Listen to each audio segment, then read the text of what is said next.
calling all cosplayers, seamstresses, and other people who are crafty and artsy. This video is for you. I am going to be interviewing a friend of mine who is making masks. She is wonderful at what she does, and I'm so excited to share a little bit of her life with you guys. I hope you will stay tuned and watch. We're going to be asking her a bunch of questions. So let's jump on into that and see how that looks, and I hope you guys will enjoy and really get to know a little bit of who she is and why she's doing this, and maybe have an idea of what all seamstresses and those sewists, crafty people, whatever you want to call them, all those people who are making masks for us, mask makers, all the mask makers out there are going through for you to have those masks. It is my hope that you guys will come away from this with a better understanding so that you can better help your local sewists stuff. Yep. So let's go check out that interview.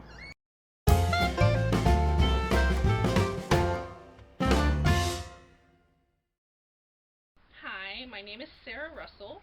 I am the owner of a small children's and maternity store in Clovis, New Mexico called As They Grow, and we are making masks. Lots of them.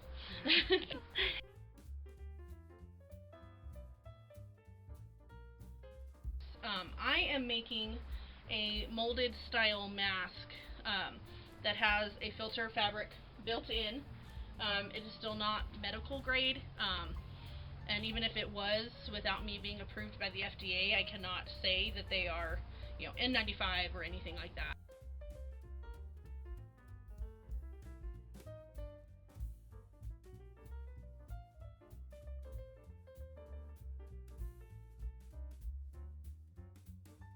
For mine, I am using 100% cotton for the outer fabrics, and then for the inner fabric, which is the quote-unquote filter fabric, I'm using polypropylene. Okay.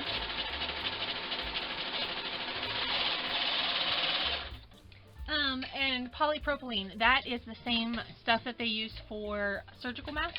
Yes, I'm using the more readily available version of it. I'm using one of the brands of it is called Olifun. You can get it by the roll at Walmart and stuff. That's what they make reusable shopping bags out of. Yes. So if you guys are familiar with the ones, not the ones that have the shiny plastic with the pictures, but the bags, I'll show you guys a picture of what those look like.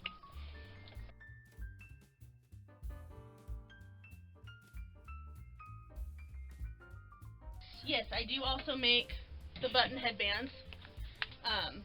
Especially they're wonderful for nurses who are having to wear their masks for their full 12-hour shift, whether they're in contact with someone or not. So with these, the buttons are placed where they're right over your ears, and then you just loop your mask, loops over the buttons, and that basically the button acts as your ear to hold it in place.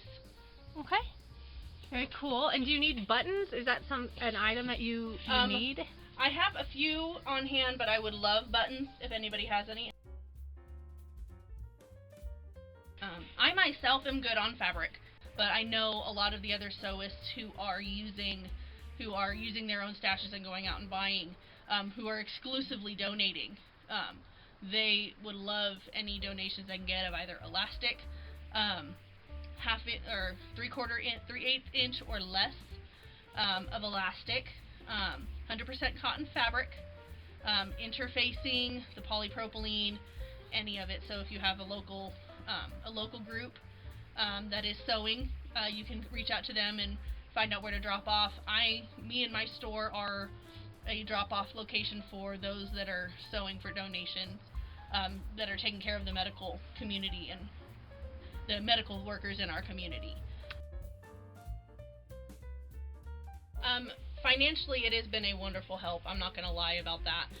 It has definitely helped my business and helped my family, and it's actually a definite blessing. Our family was really needing it. Physically, I'm exhausted. I am sewing for between 16 and 18 hours a day. Usually I sew through lunch. I get up about 8:30 in the morning. and I jump right onto sewing. Sometimes I'll get myself a cup of coffee and a quick bite to eat. This morning my wonderful husband had coffee waiting on my nightstand before I got up this morning, and I jumped right on it. And I usually get to my store on work days, about 12 o'clock, so I can get orders prepped and make phone calls.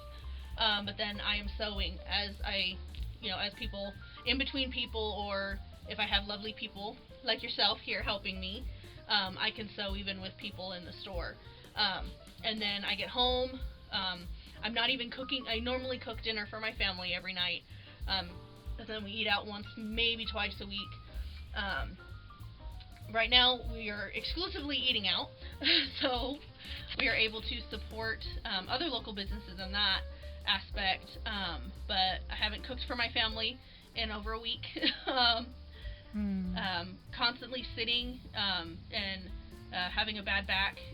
By the end of the day, I'm not moving very well, but I do what I can. My ice pack is in the freezer a lot, in and out of the freezer a lot.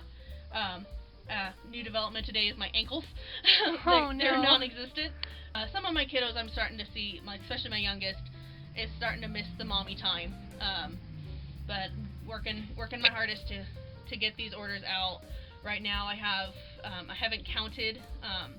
As of Monday, I had just shy of 500 masks ordered, and I had I think 4 pages so of orders added yesterday, and I've had about 6 orders come in today. But my family has been wonderful. My mom has been cutting fabric like nobody's business for me. She does a lot of my cutting for me.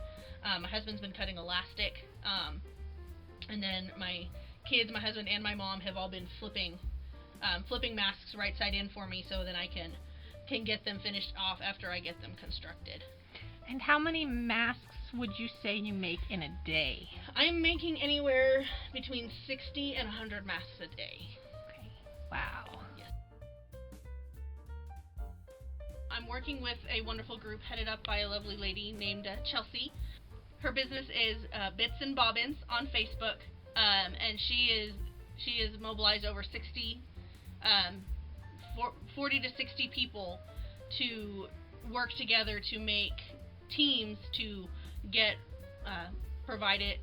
masks provided to the hospital, doctor's offices, all the different places that have needed it. And I know beginning of this week they've already provided over 3,000 masks, and I've got about I think 150 or so of those included in that number that I have personally donated. And then I've got a few more I still need to get done for an office in the local area. And then I've sent some all the way to South Carolina. If you're in our local area, you can come by as they grow.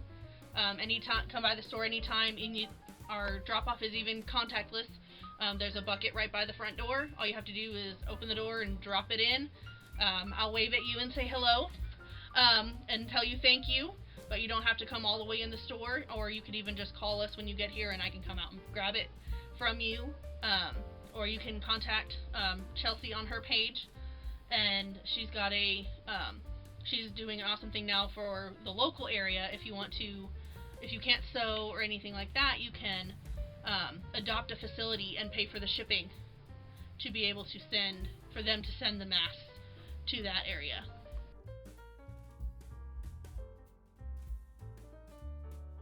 Please do not microwave your masks.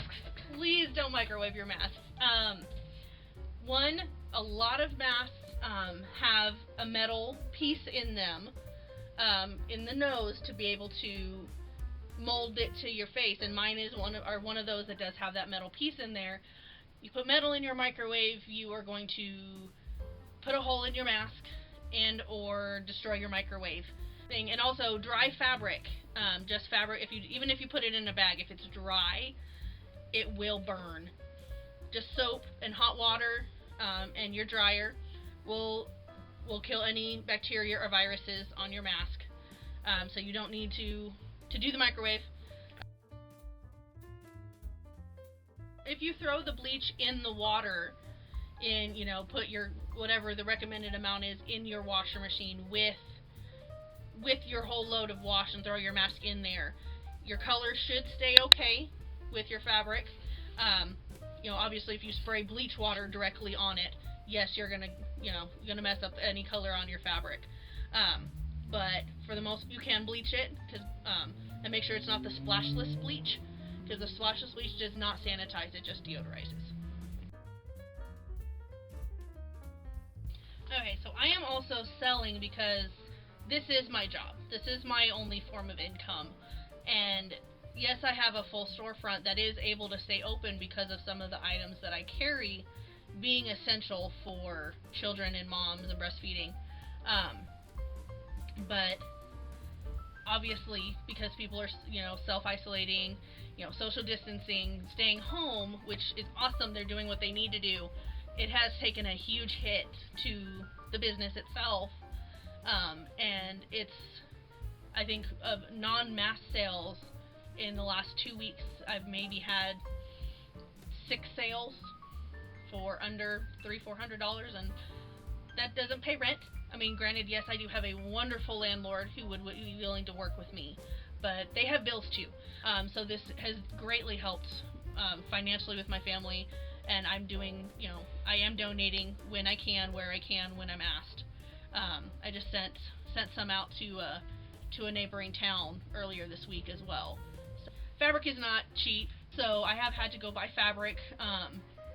I have gone through roughly 80 to 100 yards of the polypropylene, and this weekend I ordered 800 yards of it, and I'm sharing it with some of it with the one of the ladies that is making to donate, and I'm going through it super fast with mine.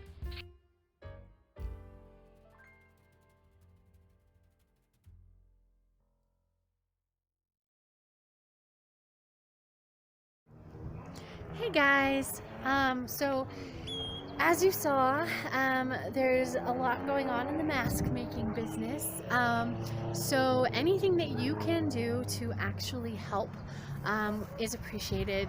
Donating your fabrics, donating your buttons, your time, money, whatever that is incredibly helpful.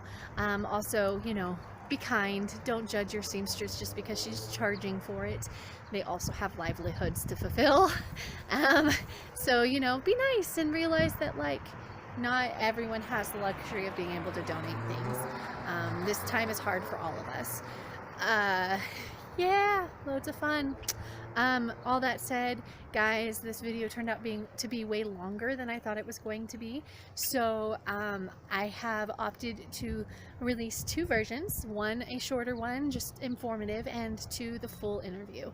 So if you're interested in checking out that full interview, you can go to my page and watch the full interview there. It'll be about 30 minutes though, so beware.